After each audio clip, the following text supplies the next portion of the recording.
Last class we ended on a quote from Betty Carlson's book, An Unhurried Chase that ended at L'Abri. And I wanted to start this class with another small quote, just a paragraph. And she says something really interesting here that kind of gives you, again, the glimpse into what's going on in that L'Abri community when people come. Many continue to come to L'Abri along a path similar to the one Gia and I traveled. They arrived hungry, contentious, full of themselves, not knowing who or what they are seeking, but they knock out on the L'Abri door because someone along the way cared enough about them to risk upsetting them in order to set them straight. So it's sometimes very easy, I think, when people talk about L'Abri to get this idea that it's a very romantic situation. But one of the things, if you go and you listen to Jerem Barr's lectures on Francis Schaeffer and his life, he walks through some of those details, and he said, after working so many years at L'Abri, there were days when he'd get up and say, I do not want to see another new face. These people kept coming and just kept coming, and they would all come in with this new contentious attitude and or new obstacles, whether it was emotional or mental or whatever. And so they had to be faced with an apologetic. And what Schaeffer says at times is that there was no apologetic really as far as methodology that he thought that fit all men at all times. Sometimes you just had to change things up. But he did believe that the answers were in his type of apologetic because he saw the most responses to this. And so in our last class we discussed what he called the final apologetic. And it's the concept that Schaeffer says that cannot fail to arrest the attention of the world. It is further something which the world cannot deny, and that's really my emphasis because, but I think he says that there in some of his language, and that the world can't deny that it's real. They can't deny the testimony of an apologetic that basically says that I'm using the proper balance of truth and love. This demonstration of love is real, and it's based in something that is true. And so therefore, no matter what they think about us, even if they disagree with us, they will know we are Christians by this love, and that will testify of the truth which we speak. So next Schaeffer moves on and takes a very small step forward into discussing the necessary components of this apologetic. And so in section 7 he talks about honest answers and observable love. And of course, as Christians, we must not minimize the need to give honest answers to honest questions, Schaeffer says. We should have an intellectual apologetic. The Bible commands it, and Christ and Paul exemplify it. In the synagogue, in the marketplace, in homes, and in almost every conceivable kind of situation, Jesus and Paul discussed Christianity. So Schaeffer hopes to emphasize the need for honest, intelligent answers based in the truth found in Scriptures, and realize that Schaeffer is recommending an intellectual apologetic. Now, as opposed to merely just telling people just believe, is really, I have to add that part, because sometimes when people read these sort of phrases, when he says something like intellectual apologetic, they misinterpret Schaeffer as a rationalist. However, over and over, Christians would come to L'Abri, and they have been told that they were not to ask questions, but they were to just believe. Those of you who came to our conference and heard Dr. Bruce Little speak, Dr.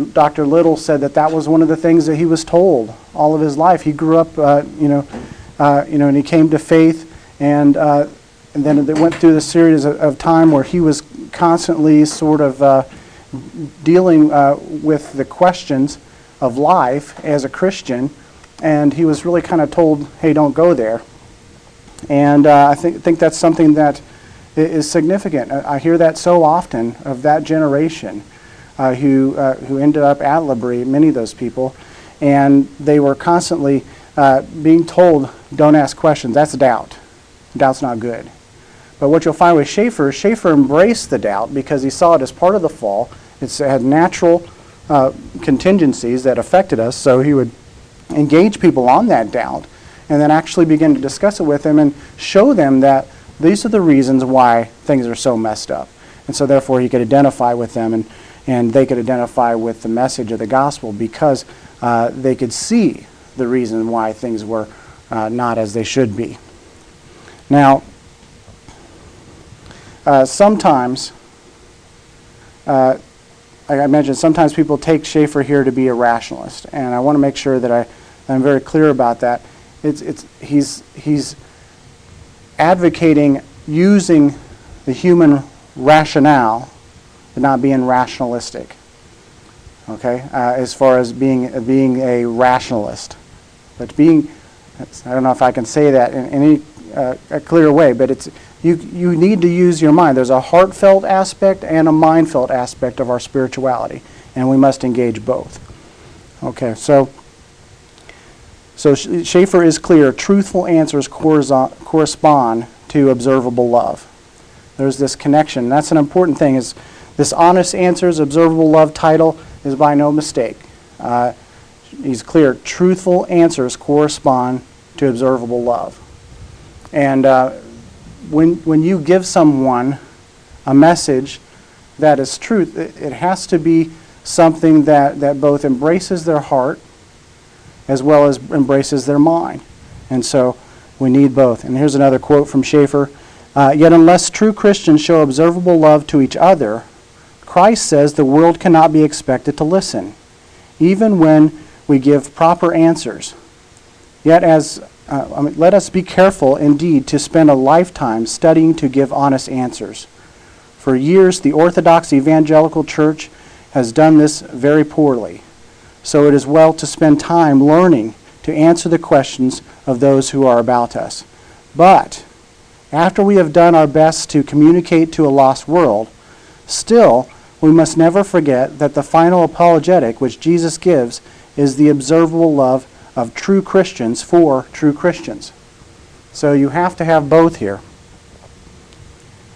Schaeffer clarifies the final apologetic is love, and it is a demonstration. You may not be a gifted apologist, but every one of us can listen to questions, and we can seek to give honest answers to those. As we listen, we can show love, patience, and compassion. So those things should just immediately come to play as believers because we've been given so much ourselves. Schaeffer says, observable love and oneness among true Christians exhibited before the world must certainly cross all lines which divide men. This is a key quote from Schaeffer because of what L'Abri was doing. And it's not just that we're not here to worship L'Abri, but this is the nature and calling of the church. L'Abri was doing a very specific thing where they're inviting all these people to come in. So in one sense, they were doing the Great Commission in reverse. Instead of going unto all the world, they were inviting all the world to come into their house. And so they were already unto all the world in Switzerland. So all the world came in. But because of Schaeffer's Transworld radio broadcast and many of the other outlets that they eventually had through his books and his teachings and his lectures, and people ordered these audio lectures back then, all these different people from all over the world will come into L'Abri. And so it is very possible that you would have one person representing each of the continents. So it was very important that they understood how to demonstrate a love that crossed all these different lines. And even Christians from different continents of different nations will disagree on politics because of the persuasion that they have grown up in and have different thinkings, and they may cross over and intersect, and there could be a ton of just different debates over that matter alone, let alone all the others that may have grown up in different settings completely. So it became a real challenge, but they realized that the hospitality part had to be in place for these people to sit down together and eat. Just as a question of quick curiosity, do you know what the capacity of L'Abri was, or how many people would they typically have staying? Well, it grew over time. I mean, at first it was just like a handful. And then they, over time they begin to build other buildings, and I mean, because it was sometimes trouble just to find a place for everybody to sleep. But it seems like as the message got spread out that they were there, so also did the growth. And then there was eventually almost I wouldn't say early on, but pretty soon after, there became a L'Abri based in England. So you had many more people that were being able to be engaged. One of the things that's kind of interesting if you go and you look at that history is that there was a lot of the movement from Lausanne. Lausanne had a very big art and musician community, and so a lot of those people began to kind of spread the word, and then they would send people down. There would be Christians who were actually renting out their homes in Lausanne to musicians that were coming to study there, and then sometimes they would refer them to the Schaeffers because they're asking all these deep questions. And one thing that Schaeffer noticed right away is that artistic people tend to be sensitive, and so they tend to be more apt to engage these sort of questions, especially at that time. Now, at that time, a lot of people were engaging the questions, but they in particular were most concerned about them and how they affected art and how they affected life and all these other things. So to answer your question, I don't know the exact totals on each of those. It's really as God has provided and opened up the way for them to do that. But yeah, there are a lot of people though. But you can imagine preparing a meal for 50 people, every day, and what that would be like as a family. And so that's where they begin to invite these people to stay on and live with them. And they would, I think at the early stages, it was like $1 or $3 a day, something like that. And they would stay on and they'd work to help keep things up, and they'd plant things and all that. And then people would sometimes give, but they would never ask. It was all just kind of like an open thing. And they would also live out this situation of prayer. So they're praying daily in front of these people and praying for these specific needs that everybody in the community knew about. Say, hey, we need enough money to buy food for Friday, and so they'd be praying about that, and a check would show up in the mail, and somebody in the States had sent something. You just never knew. But it was a demonstration. People stayed on, and they began to see, wow, God answers their prayers. There must be something to this. And so maybe all this is real. So again, observable love and the oneness of true Christian exhibited before the world must certainly cross all lines which divide men. And so that's the important point there, is that it becomes a cross-cultural ministry situation without having that terminology in the beginning. It would just became a natural component. And realize that a lot of this, the way that they did things was not created in a vacuum. It was modeled off people that had gone before. The Muellers, like George Mueller, some of the people that were associated with him that influenced George Mueller as well. There was also Edith's family who were missionaries in China. And so of course, they worked under the establishment that was established by Hudson Taylor. And so, there was all this background and history that they were drawing from and learning from. And then it was unique to their situation, but it was something that was still historical to the church. Now, so let's take a look at how the apostles taught the oneness that Jesus described with the scriptures Schaeffer gives. First, he gives 1 Corinthians 12:13. For in one Spirit we are all baptized into one body, Jews or Greeks, slaves or free, and all were made to drink of one Spirit. So here obviously it's explaining that we all have the same Spirit, we're all in Christ. The next verse, there is neither Jew nor Greek. There is neither slave nor free. There is no male and female. You all are one in Christ. So again, this is that binding unity without exception. And again, Colossians 3:11. Here there is not Greek and Jew, circumcised and uncircumcised, barbarian, Scythian, slave, free, but Christ is all and in all. So that body of Christ is all of his people, and we are all one. And so then, a quote from Schaeffer here is, if the world does not see this down-to-earth practical love, it will not believe that Christ has sent was sent by the Father, and people will not believe only on the basis of the proper answers. The two should not be placed in antithesis. The world must have the proper answers to their honest questions, but at the same time there must be a oneness in love between all true Christians. This is what is needed if men are to know that Jesus was sent by the Father and that Christianity is true. In some senses, it's rather unique to talk about the love of true Christians as an apologetic to non-believers. But we have to realize that it's the proper testimony of what Christ described. The more we become one, the more we emphasize the oneness of true believers, the more possibility we have for evangelism. And so what's the number one thing that the devil likes to do to stop the work of the church?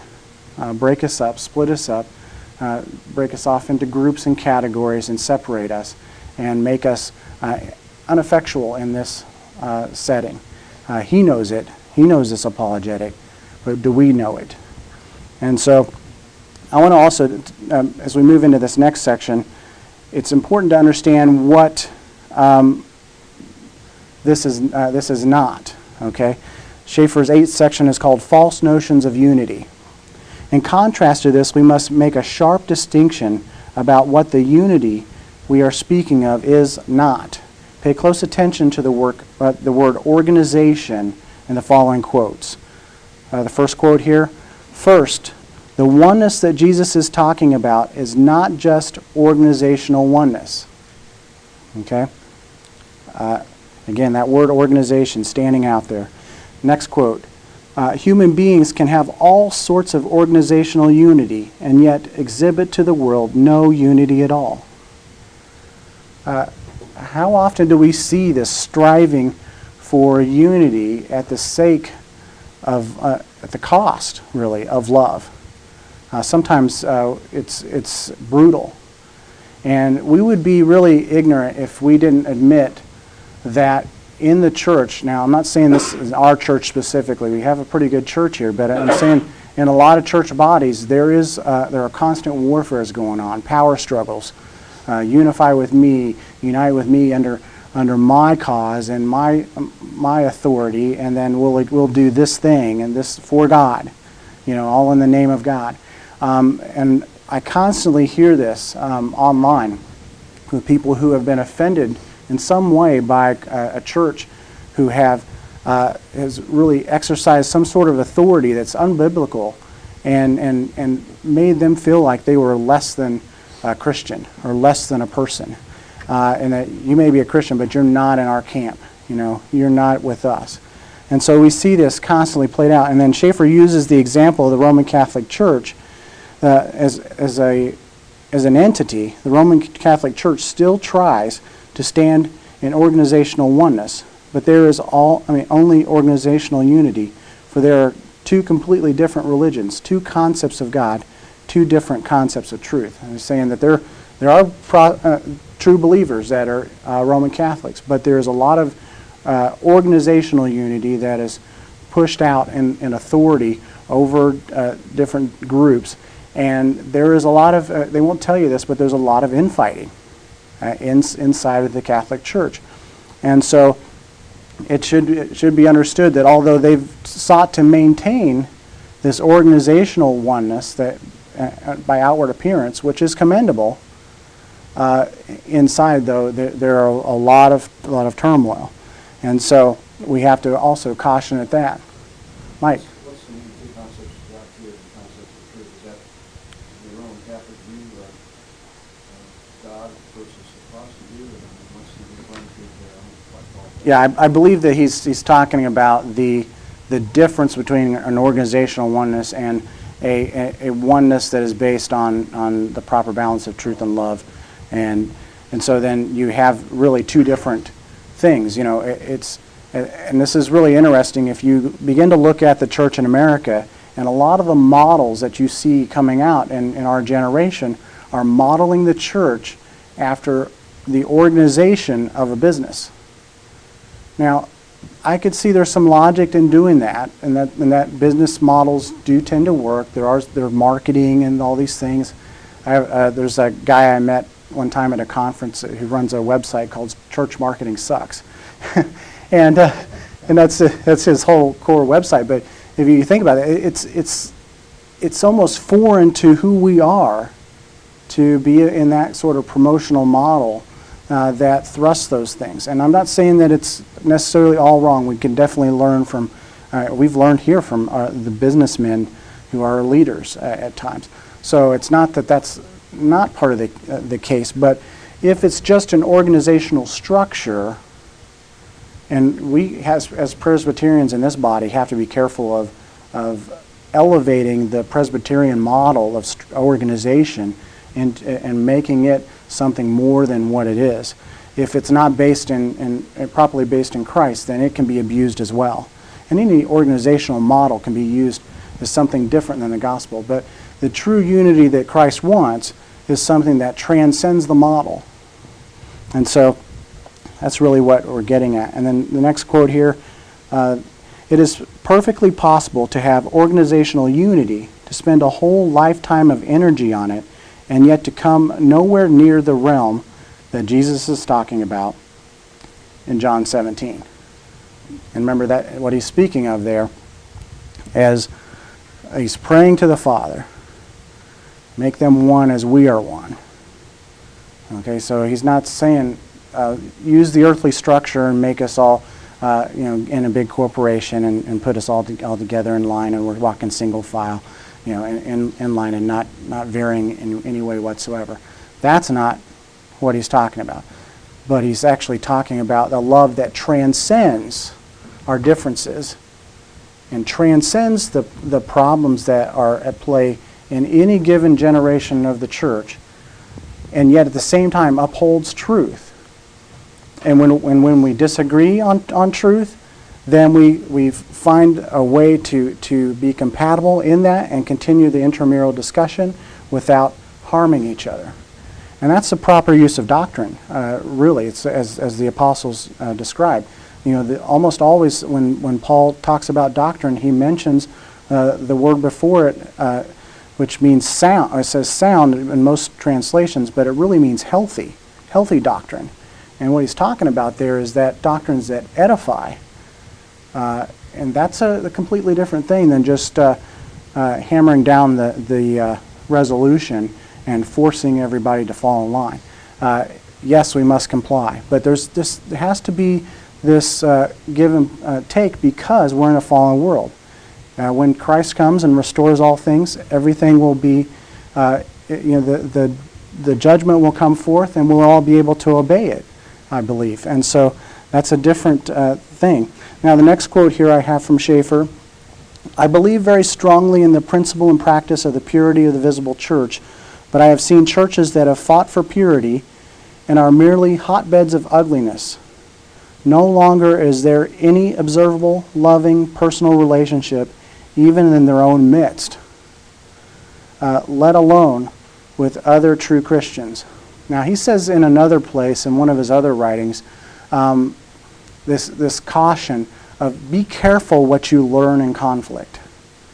I love that just concise statement. Be careful what you learn in conflict, because when there's a problem with that, whenever we engage in conflict with others, we have a potential to become hurtful or learn how to fight in such a ways that we think we're quite noble. And then when we begin to try to make that a practice of upholding purity in the church, we can very easily start using the sword on each other. And so I think that's so important. Now, in closing, I just want to share with you in John 17, what John 17 is not talking about, and Dan, if you want to advance the slides there, merely the invisible church. So it's not just talking about the invisible church, but there has to be a demonstration to the visible church that we have love. And then mere organizational oneness in the visible church is the next one. So we can't just be practicing just an organizational structure in order to have what Jesus is prescribing. We won't just get there by being organized in oneness. Now, there's some people that we may meet that are very good at being organized, but that always must be a category of being organized and being loving. There's also people that are very flighty and lovey with no organization. And so you can see where both are needed for the proper structure to take place. Now, it's not just a propositional unity or just based off of doctrine. It's not just that we all come under one doctrinal sphere and say, hey, we agree with this.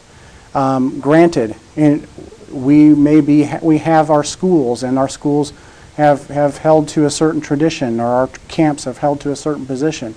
However, we have to, in the practical setting, whenever we face other peoples in a setting such as a interdenominational one, we have to be able to cross those lines and still show Christian love for them, in spite of maybe the positions that we hold.